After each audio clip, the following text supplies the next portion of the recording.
This is the story of how the teddy bear got its name, a story of Theodore Roosevelt.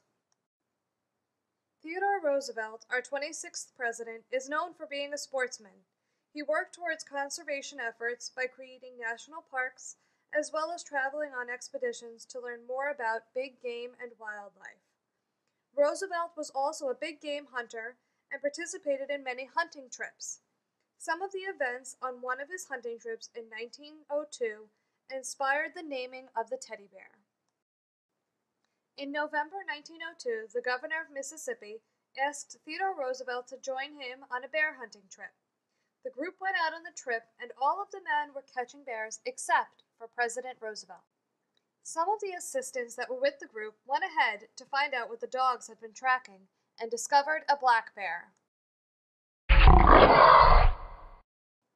Some stories say that the black bear was already injured from the dogs. Some say that the bear was old and tired, and others say that the assistants had clubbed the bear and tied it to a tree.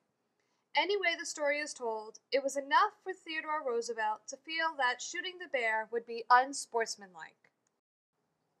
The news that Theodore Roosevelt chose to spare the bear, even though this meant that the great hunter and sportsman would not be bringing home big game, spread quickly.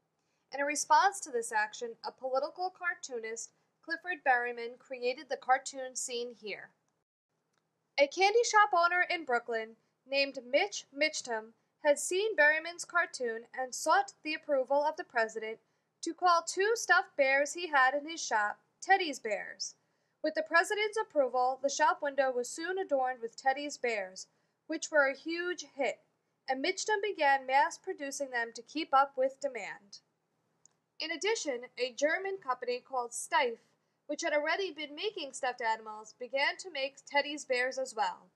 Now there was an international market for the newly found Teddy's Bears. Now, a century later, the teddy bear still holds a special place in our hearts.